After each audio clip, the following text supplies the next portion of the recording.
Hi guys, welcome back to Reserved Investments on YouTube. So I got a question through my articles in Antiques and Auction News where some people want to ask and want to know about the higher end art market. So this was not a video that I was planning to do today, but I do apologize. I got held up in some things in my personal life. So I know I try to release a video every 2 to 3 days to keep my content fresh on YouTube. Unfortunately, I didn't really get around to making the video that I wanted to make this weekend. So that'll probably premiere sometime later in the week, either Monday, Tuesday, or Wednesday. So in the meantime, I did want to talk about the higher end art market just because I think it's a fascinating topic to discuss. There's a lot of lessons that we as even lower level collectors and investors can learn from the higher end art market that can help us become better collectors, speculators, investors, what have you. That said, the topic of high-end art collecting also fits into my commentary on some of the videos that I'm doing on antiques and collectibles as a valid alternate asset class. I've mentioned the art market several times now. So I thought that this would be a good segue to continue our discussion on those topics, and we're probably going to go into speculation after this particular topic because that fits well within the range of talking about antiques and collectibles as a valid alternative asset class, and also how we got here where we're in one of the greatest bull markets of the greater antiques and collectibles trade as we prepare to enter the year 2020, okay? This was basically unheard of, the amount of money that is pouring into the greater antiques and collectibles trade.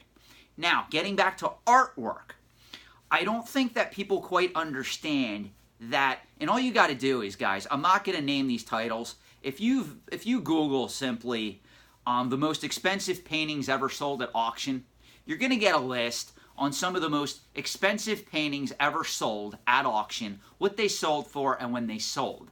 Of course, it should be no secret, most of these paintings are done by the modern masters. Your Monets, your Picassos, your Jackson Pollocks, the artists that have extreme credibility in the greater art world, and a lot of their pieces of art are very sought after and coveted.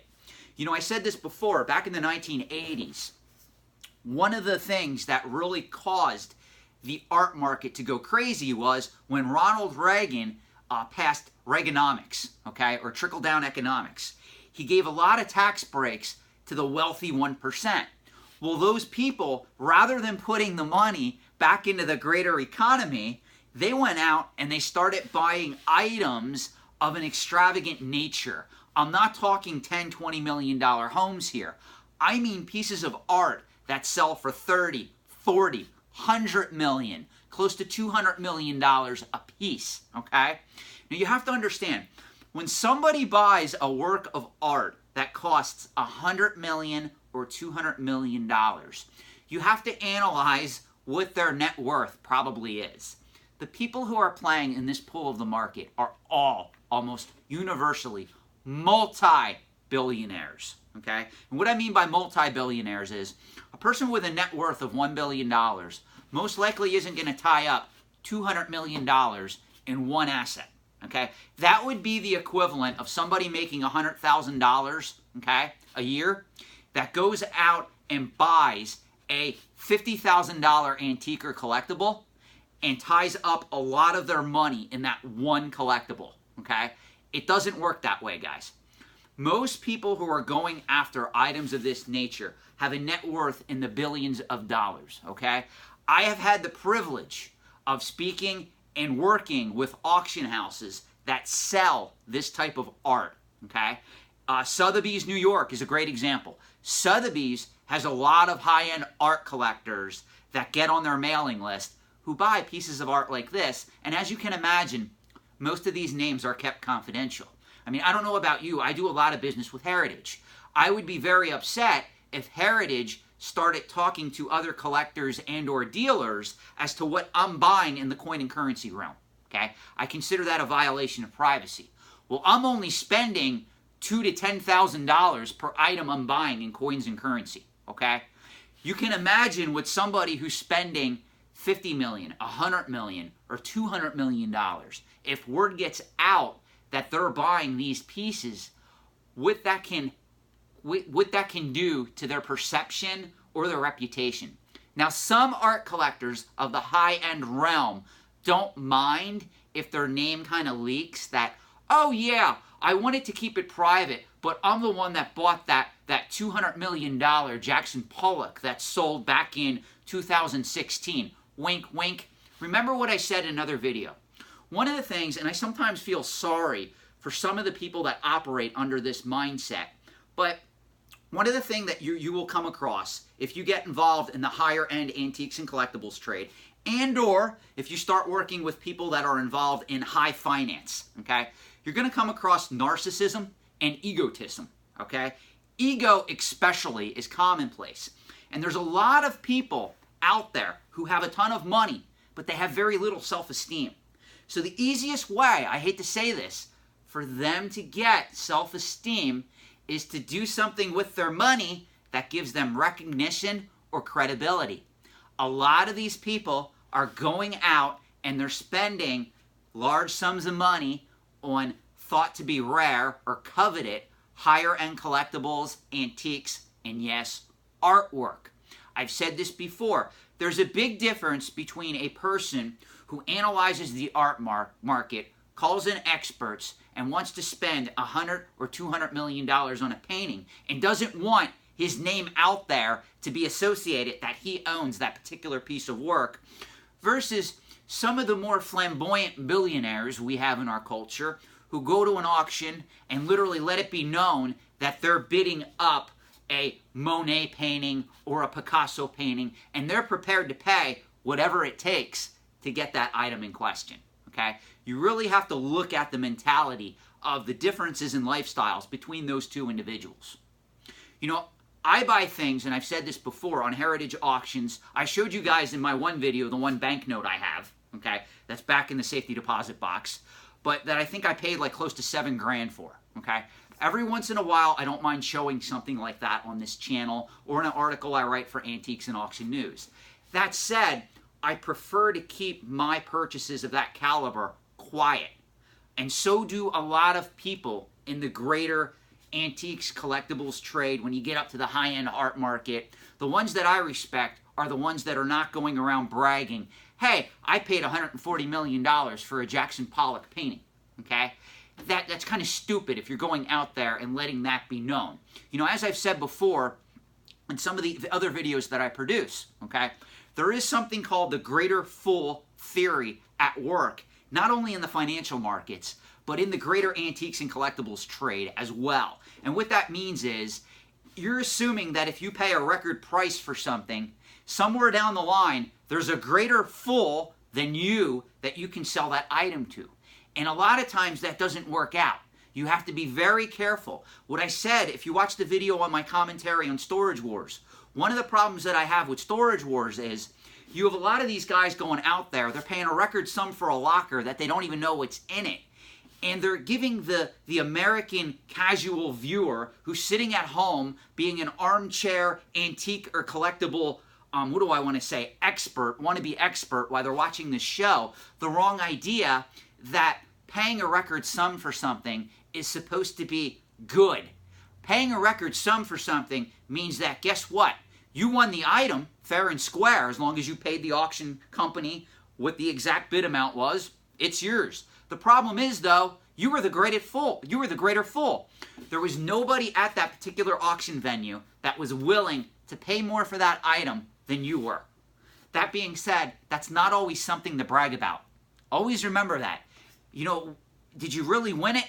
Was it really worth winning? You kind of have to ask those questions along the way. And that's true if you want to be successful as a collector, a speculator, or a sophisticated investor. And that's true in the financial markets as well. People do a lot of stupid things. During the real estate bubble, there were people going out buying 2, 3 houses, and they worked as a dishwasher. Okay, if you're making $7, $10, $11, $12 an hour, no offense, you shouldn't be able to afford one home, let alone 2 or 3. That should tell you that those markets are in speculative bubbles when people like that start doing things. That's why on this channel, I teach you guys how to recognize speculative bubbles, like what's happening in vintage video games, especially graded games, comic books. People are doing stupid things with debt, with credit cards, with school loans, with cryptocurrency, all to be able to buy something that is selling for a premium on the secondary market. Be very careful, guys, if you are playing in that pool. Okay, I've said this before. There's a lot more dynamics to the market than what you're looking at. The idea that newer collectors are going to keep coming into these markets and buy up all these items is a fallacy. Unlike the paintings that I'm talking about in this video, most of the graded video games, comic books, and other items that people are going after and can afford have been mass produced. Okay? There's multiple copies of the items they're going after out there on the market. We may not have them all accounted for. For instance, Kid Icarus just sold for $9,000, okay, through Heritage Auctions. What a great game.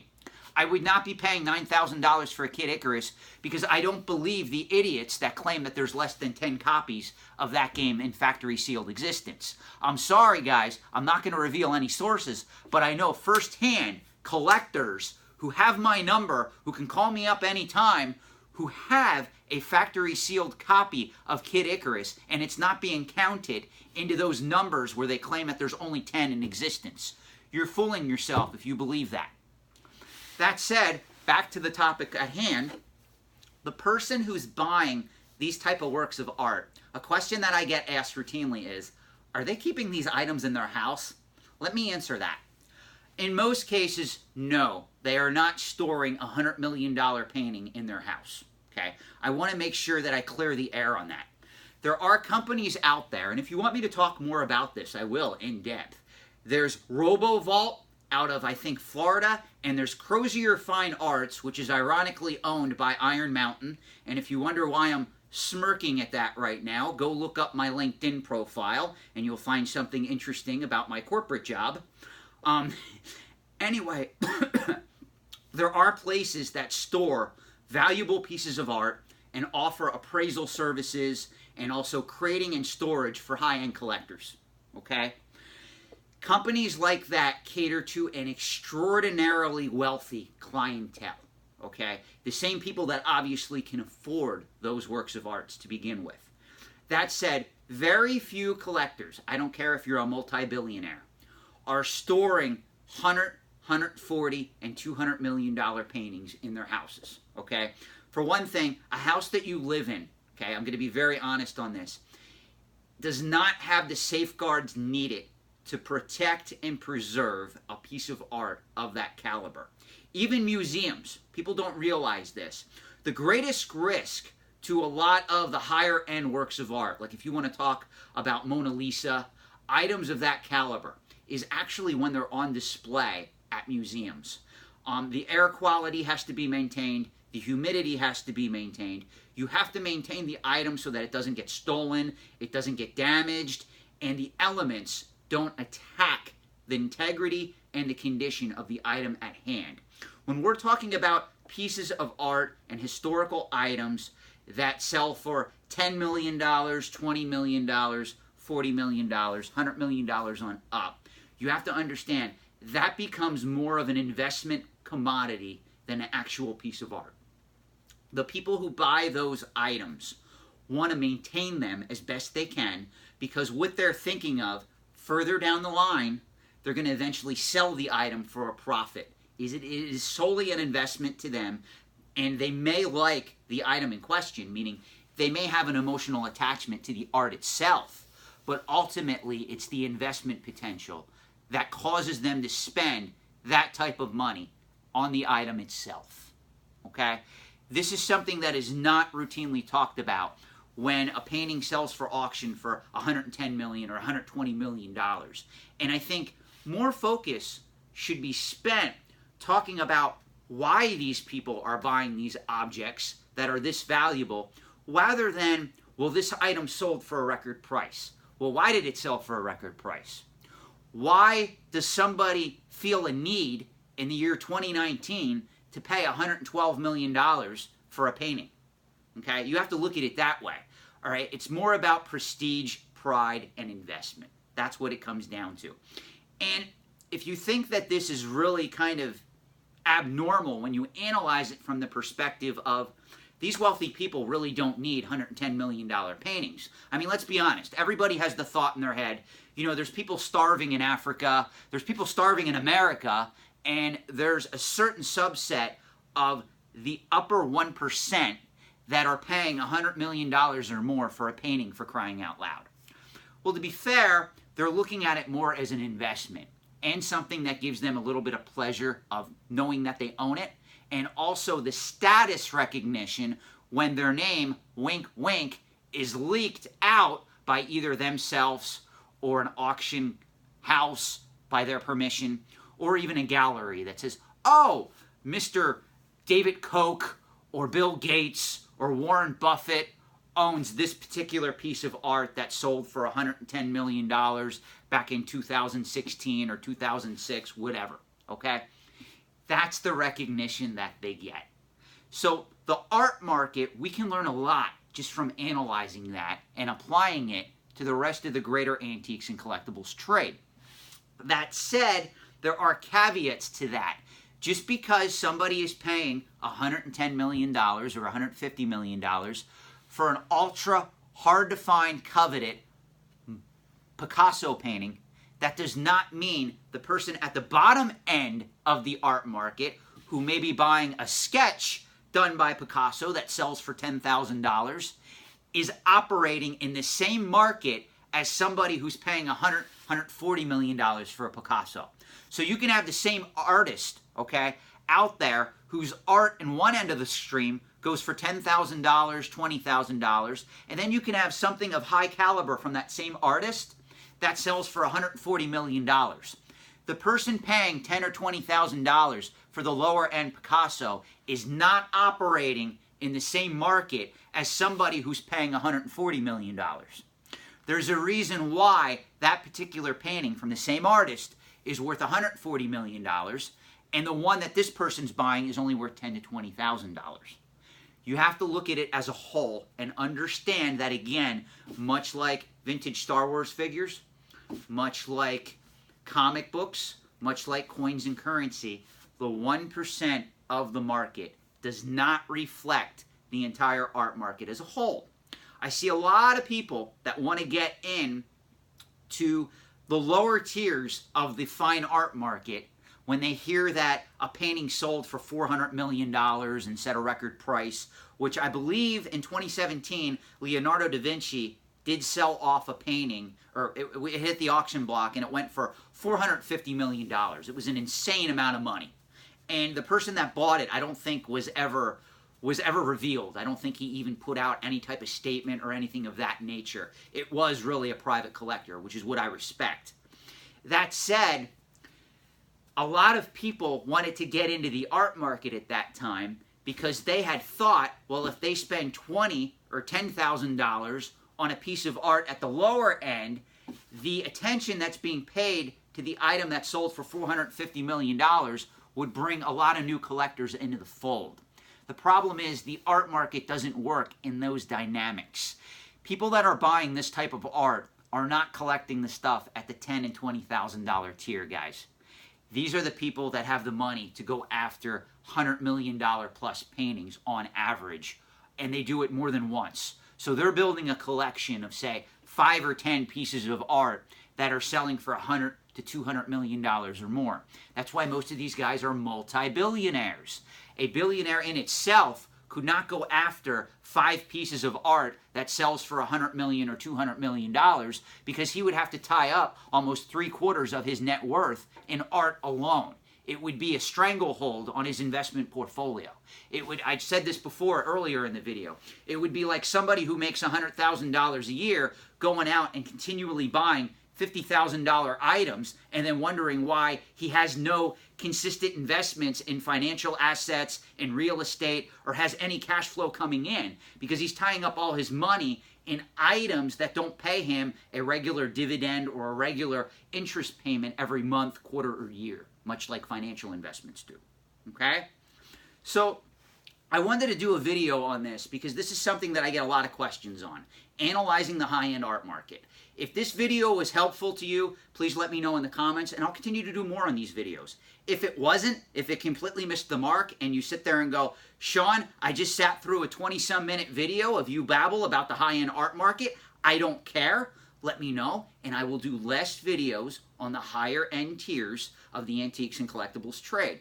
I just thought it was very fascinating for me to share this insight with you because I do get asked these questions even with articles that I write for Antiques and Auction News on vintage Star Wars figures, on video games. There are people that email me on my knowledge of higher end art and stuff that I really don't write about a lot because those type of articles and those type of videos that I put out based on this type of topic, they only appeal to certain collectors in the trade, and not everybody is interested in learning that market. So if you did get something out of this, please let me know. If you didn't, please let me know regardless. Thank you, and have a good day.